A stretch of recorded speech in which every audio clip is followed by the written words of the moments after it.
Hey everyone, Avatar Guy here. The story of Avatar The Way of Water takes place 15 years after the events of the first movie, and there's been some big changes on Pandora for the sequel. In this video, I'm going to go over what I consider to be the biggest 5.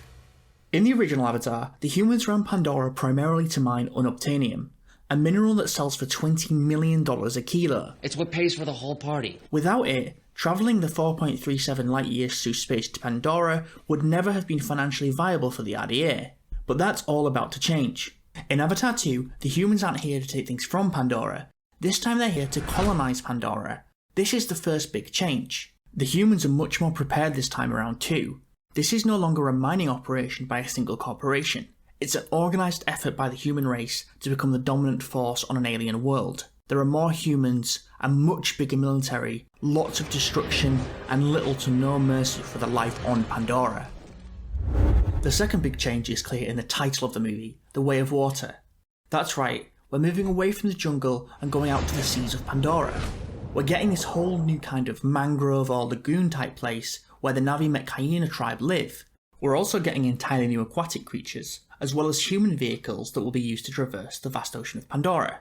Avatar 2's director James Cameron is a real-life explorer of the sea, which is why Pandora has the most engaging underwater ocean we've ever seen. With new plans to colonise Pandora, there has to be a place for human citizens to safely live, which brings us to our third change, the new human stronghold, Bridgehead.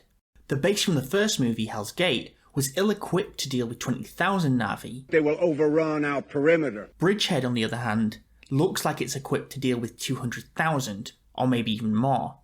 Bridgehead dwarfs Hell's Gate in size. This new circular fortress has a 30km long concrete wall, which is armed with incredible firepower from a variety of gun and missile systems. Outside the wall, we have 3 kilometers of scorched earth called the Kill Zone. Nothing is getting close to this city alive, and upon the completion of Bridgehead, it's expected to house 2 million citizens. The walls also extend into the sea, meaning the city can act as a harbour and base of Navy operations. And lastly, it has advanced 3D printing and industrial technology, meaning fast production of vehicles, weaponry, and buildings. The story in the first movie was completely centred around Jake Sully. He arrived on Pandora by himself, with no friends or family. The fourth big change is the fact that Jake Sully now has a family, a big one at that, with a wife, 2 daughters, and 3 sons.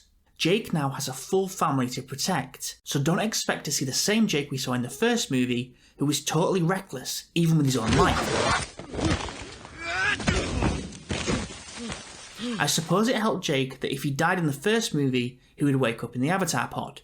But now, if he dies, he dies. Avatar 2 shifts away from being entirely focused on Jake, and instead, the story also focuses on his children. Both Kiri and Lo'ak have their own subplots. So it's no longer just the Jake Sully story. In the original film, avatars were used to research and an attempt to connect with the natives. The fifth big change is the progression of the Avatar program into something even more sinister. Now, instead of projecting the consciousness of scientists into lab-made Na'vi bodies, the humans are now implanting memories of dead soldiers into these bodies and creating a new and deadly combat force. These new Na'vi-human hybrid soldiers are called recombinants, or recoms for short. The most notable recom soldier, and leader of the recoms, is Miles Quaritch, the iconic villain from the first movie. Quaritch is going to be playing a huge role in the sequels, so expect him to cause all sorts of chaos in his Na'vi form. The recoms as a unit will be able to match the native Na'vi population on their own terms, without the limitations of a human body on Pandora, and with the high-tech weaponry of the humans. Avatar 2's visuals will help bring all these changes to life. If you want to see the visual improvements from Avatar 2, check out this video. As always, thanks to the Based and Robust Network, and thank you for watching.